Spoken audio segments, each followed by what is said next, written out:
Et bonjour, Moutassem Amour avec vous, bienvenue à ce nouvel épisode du podcast Pratiquer la méditation. Et aujourd'hui, on va voir comment faire pour choisir son coussin de méditation. Et pour cela, j'ai le plaisir d'accueillir Christian qui est créateur de Zafou, qui sont des coussins de méditation. Et on va découvrir avec Christian comment faire pour choisir votre coussin par rapport à votre morphologie et par rapport à d'autres critères. Donc tout d'abord, Christian, merci de participer à ce podcast. Merci de m'accueillir, Moutassem, bonjour. Et donc avant de rentrer dans le sujet, donc avant de donner des conseils sur comment choisir son coussin de méditation, est-ce que toi tu peux nous expliquer comment tu as découvert la méditation? Qu'est-ce qui t'a donné envie de travailler sur ce projet, sur la création de coussins? En fait, moi j'ai découvert la méditation comme beaucoup de monde, je pense, au travers de livres. J'ai démarré il y a plusieurs années déjà. Et puis j'ai eu plusieurs périodes, et ça je pense que c'est assez courant aussi, où j'ai été très assidu, ça me faisait beaucoup de bien, et puis ça retombait, et je méditais plus, etc. Et puis un jour, il y a 2 ans, je me suis rapproché d'un centre de méditation, qui est un centre spirituel bouddhiste à côté de Bordeaux, qui s'appelle le Village des Pruniers, où j'ai fait une retraite pendant une semaine. Qui est le village de Thich Nhat Hanh, hein, c'est bien ça? Oui, tout à fait. C'est le village de Thich Nhat Hanh que j'ai eu la chance de voir encore, puisqu'il a eu un accident vasculaire cérébral et il est aujourd'hui malheureusement malade, mais j'ai eu la chance de le rencontrer et voilà. Et là, j'ai senti autre chose qu'on va qualifier, alors je ne sais pas comment on peut l'appeler, mais en tout cas une dimension spirituelle et un sens à la méditation qui me manquait probablement et qui fait que depuis, je médite avec une vision et avec une approche, en tout cas, où je fonctionne pas justement par objectif, ou en disant il faut que je médite 30 minutes par jour, ce que je faisais avant. J'essaye vraiment de me l'appliquer au quotidien, d'être présent, parce qu'en fait la méditation c'est finalement surtout ça, c'est d'être présent en pleine conscience, de respirer, et ça c'est tout ce que j'ai appris là-bas. Et puis j'y ai rencontré des gens absolument merveilleux au passage, et notamment les moines et les sœurs qui sont sur place. Donc je t'interromps un instant. Qu'est-ce qui selon toi a fait de la différence? Donc tu disais que tu méditais depuis un certain temps déjà, et le fait d'avoir été immersé dans ce cadre, quel a été le plus, quelle a été l'expérience supplémentaire ou différente que tu as vécue qui a fait que tu as changé ton point de vue sur la méditation et que tu as approfondi ta pratique? Alors d'abord, il y a une atmosphère dans ce lieu qui est très particulière. Une émotion vraiment présente, forte, c'est très difficile à expliquer. Alors en plus, moi je suis quelqu'un de très cartésien, donc j'avais un peu peur des sectes et de tout ça. J'ai rencontré en fait des gens réellement bienveillants. Et puis ensuite, vraiment, il y a un apprentissage qui se fait surtout pendant une semaine autour de la pleine conscience, par exemple, où tout au long de la journée, il y a des cloches qui sonnent. Et quand une cloche sonne, on s'arrête le temps qu'elle sonne et on se concentre, on se recentre sur soi-même, sur sa respiration et sur le présent. Et en fait, ça, j'utilise depuis cette retraite, j'utilise toujours ça. J'ai une application sur mon téléphone qui sonne de façon aléatoire. Et c'est fou parce que même après plusieurs années de pratique de méditation, je me rends compte que mes pensées se sont éloignées, que je suis plus vraiment complètement présent et ça me ramène à ça. Donc ça m'a donné à la fois des outils comme ça et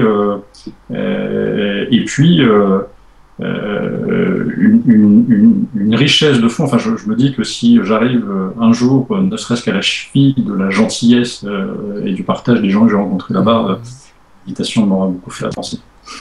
D'accord, donc une véritable source d'inspiration. Ouais. Et l'application, tu t'en souviens du nom de l'application que tu utilises pour avoir les... C'est Lotus Bud. Lotus Bud?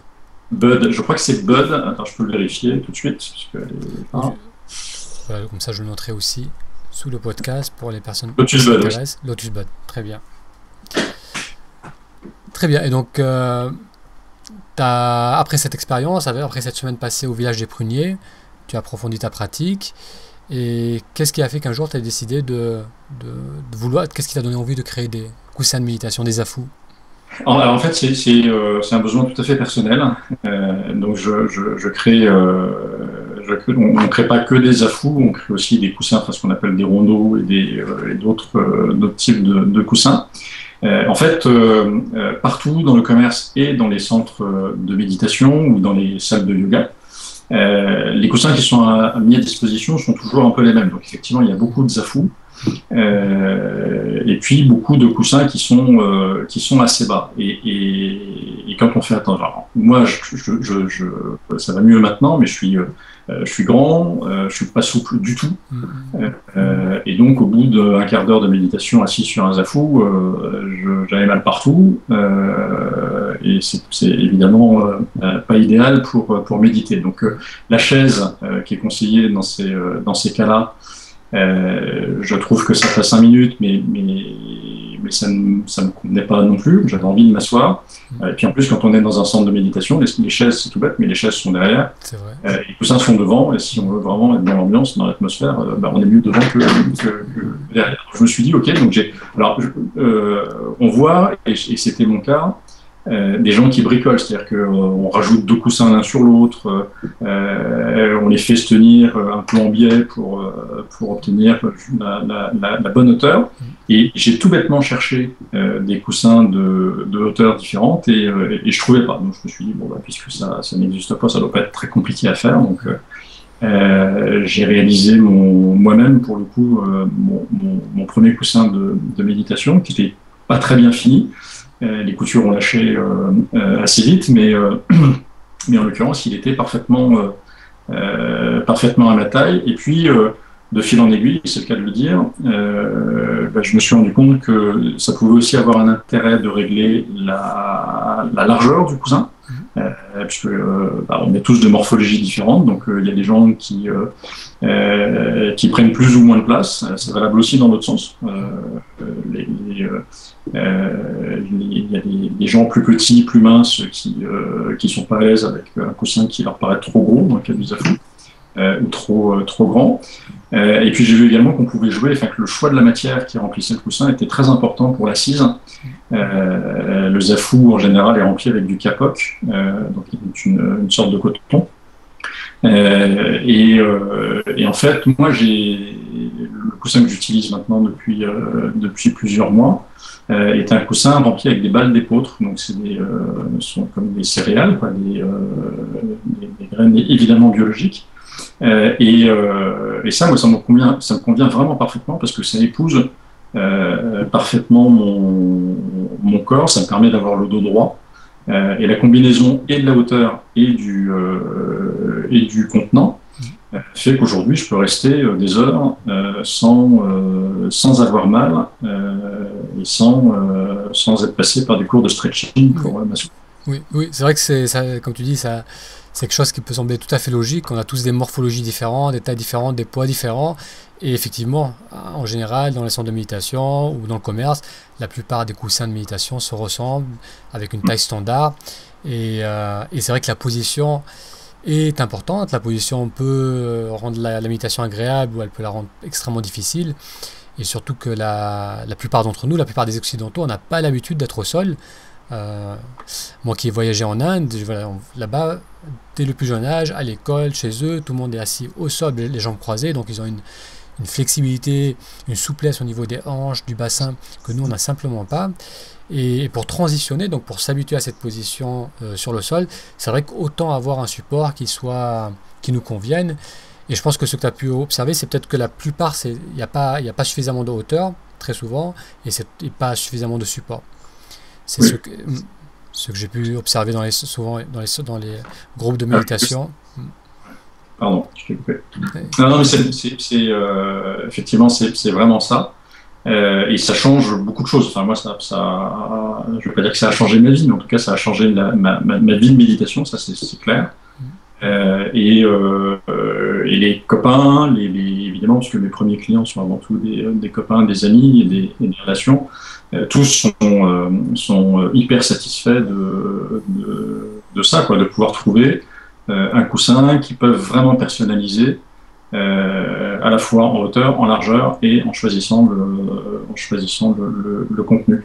Sur le site qui commercialise ces coussins, qui est avalokita.net, Oui, j'explique, hein, il y a un guide en ligne qui explique comment choisir son coussin en fonction de sa taille, de sa morphologie et puis de son niveau de souplesse, puisque ça va aussi quelqu'un qui fait du yoga, enfin comme tu disais, un Indien qui est habitué à être assis par terre ou quelqu'un qui fait du yoga depuis qu'il est enfant, va choisir probablement un autre contenant, une autre matière ou une taille plus basse de coussin que quelqu'un qui est moins souple. oui, et c'est vrai que quand j'ai découvert ton site, c'est ce qui m'a interpellé, que j'ai beaucoup aimé, c'est il y a des indications très précises sur comment faire pour choisir son coussin, et si tu veux, on va rentrer un peu plus en détail dedans. Et donc le site, c'est Avalokita, donc on pourra parler aussi du sens de ce nom qui est peu commun, que je mettrai aussi sous ce podcast. Alors, comment faire pour choisir son coussin? Est-ce que tu peux nous donner un exemple, par exemple? Donc, je ne sais pas si... Alors, choisir son coussin, je l'ouvre ici, et on peut regarder ensemble. Alors, il y a 3 critères, hein, que tu prends en compte. Voilà, la souplesse. La taille. La taille, et ensuite la fermeté choisie. Hein. Tout à fait. Alors, on va donner un exemple. Donc, si par exemple...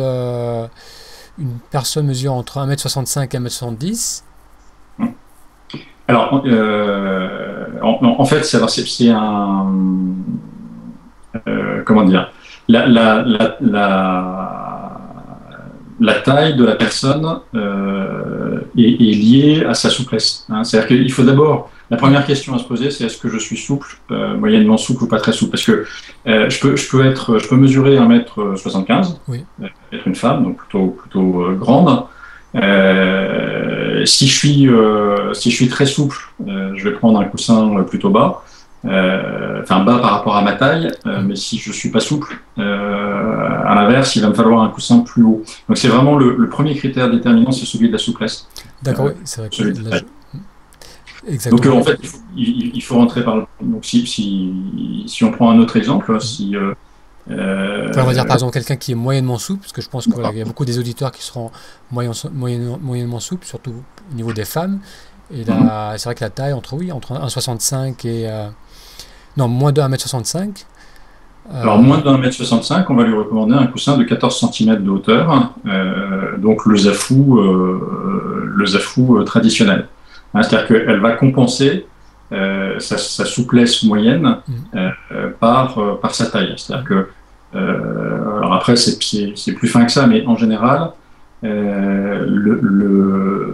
fait, ce qui crée les douleurs au dos, c'est le fait que les jambes, que les genoux touchent le sol en faisant un effort ou pas. Donc si les genoux touchent le sol sans effort, ce qui est le cas d'une femme de moins d'1m65, même si elle est moyennement souple, on peut prendre un coussin bas. À l'inverse, moi qui mesure 1m87, si je prends un coussin de 14 cm, mes genoux ne vont pas toucher le sol, je vais avoir mal. Donc il va me falloir un coussin plus haut.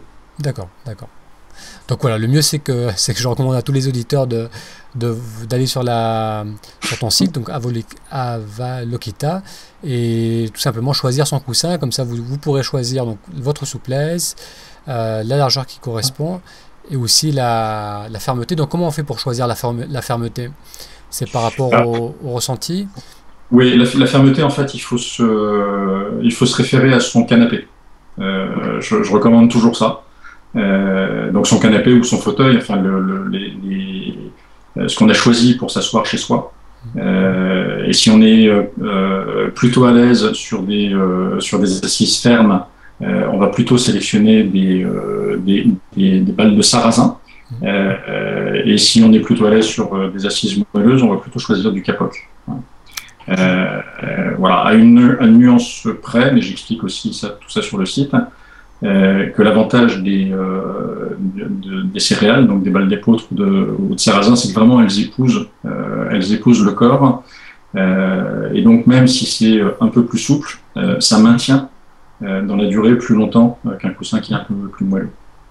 D'accord. Alors, quel autre conseil tu pourrais donner à une personne qui veut choisir un coussin?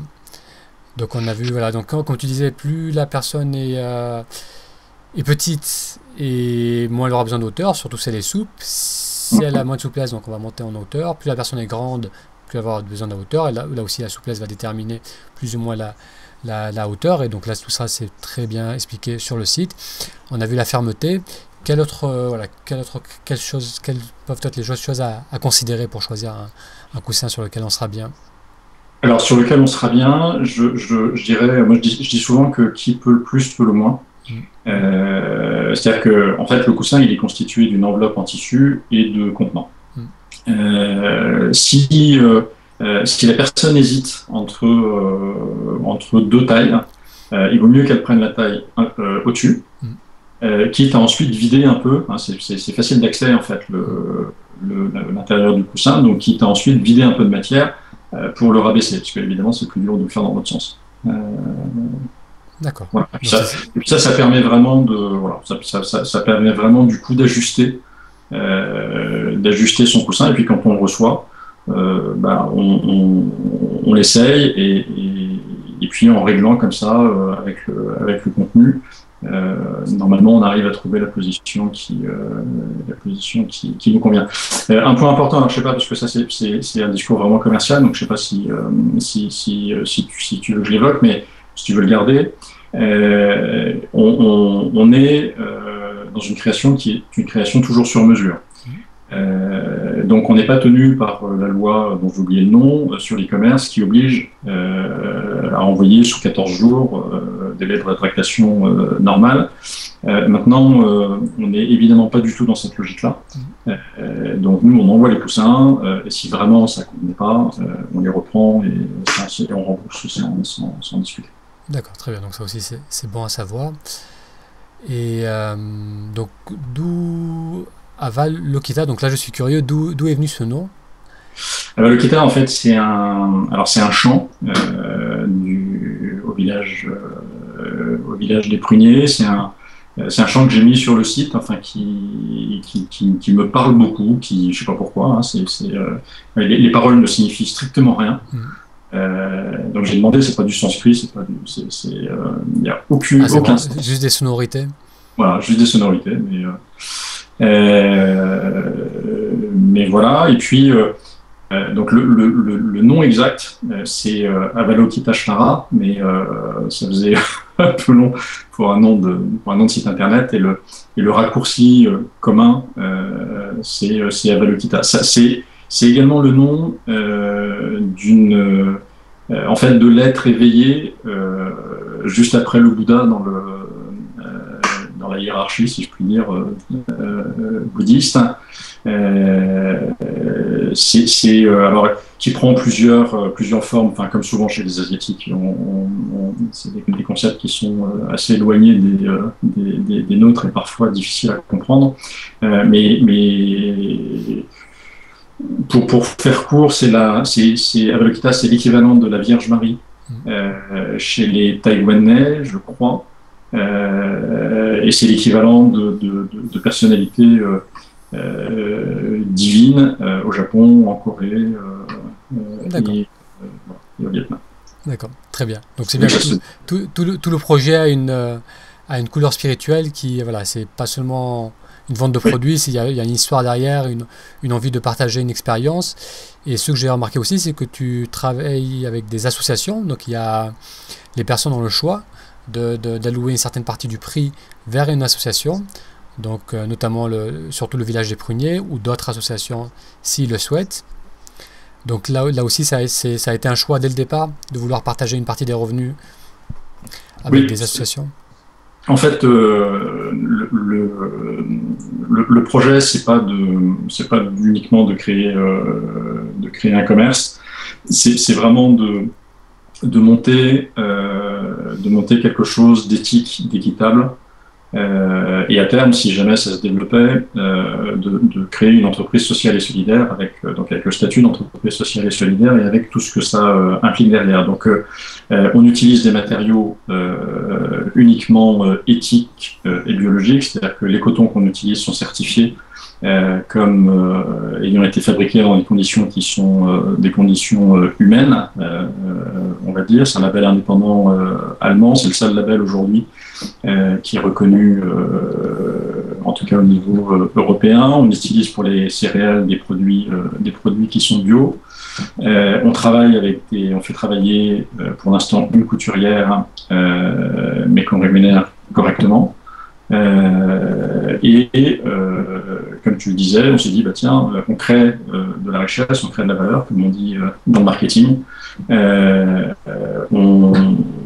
J'ai envie qu'une partie de cette richesse soit redistribuée. Donc, ce qu'on propose systématiquement, c'est de dire 10% du chiffre d'affaires qui est donc du montant de l'achat de chaque client est reversé par défaut au village des pruniers. Mais le client peut décider de le reverser à une autre association parmi celles qu'on a identifiées qui nous paraissent pertinentes et qu'on a indiquées sur notre site. Si le client fait le choix d'une autre association, il suffit qu'il nous le dise et on reverse 10% à cette autre association avec certaines conditions, que ce soit une association vraiment à but social caritatif. Et puis enfin, s'il veut se faire un cadeau à lui-même, il peut tout à fait utiliser un code qui cette fois n'est plus un code don, mais un code promo et bénéficier de la réduction à ce moment-là des 10%. Et puis, on va encore plus loin, c'est-à-dire qu'à la fin de l'année, si l'entreprise réalise un bénéfice, on redistribuera une partie des bénéfices, là également, à des associations. D'accord. Alors, ce qui m'a intrigué aussi, c'est le choix des imprimés, des tissus utilisés. C'est très original et c'est peu commun. Ça aussi, ça a été un choix de faire quelque chose de différent Oui, parce que dans le même ordre d'idée, on a un choix très restreint en taille et en personnalisation sur la taille et sur le contenu. Je me suis rendu compte qu'il y avait très peu de choix en coloris et en tissu. Les coussins sont tous orange, mauve, de temps en temps avec un peu de tissu rayé. On retrouve finalement toujours la même chose. Alors c'est au village des pruniers, c'est très joli, très esthétique d'avoir tous ces coussins prunes dans les salles de méditation. Voilà, chez soi, son coussin de méditation, on a deux possibilités. Soit on le range dans un placard, une fois qu'on a fini de méditer, soit on peut avoir envie de le laisser sur son canapé ou un autre endroit de la maison. Et là, il faut que c'est mieux quand les couleurs puissent s'assortir à sa déco intérieure. Et puis l'autre point, c'est que tous les goûts sont dans la nature et que je trouvais sympa de proposer des tissus qui changent un peu et on a un choix assez large puisqu'on doit avoir pour l'instant une trentaine, voire une quarantaine de tissus proposés. D'accord, oui, c'est vrai que c'est sympa de pouvoir choisir sa monture, donc une monture qui nous ressemble et tout ce qui peut aider est un plus. Donc si on est le coussin nous ressemble et qu'il a un autre goût, ça peut être qu'un plus dans la pratique d'une personne. Donc c'est intéressant et c'est à explorer aussi. Très bien. Alors est-ce que tu aimerais, donc là on arrive à la fin de cet entretien, est-ce que tu aimerais ajouter quelque chose par rapport à ton projet, un message que tu aimerais partager avec les auditeurs de ce podcast?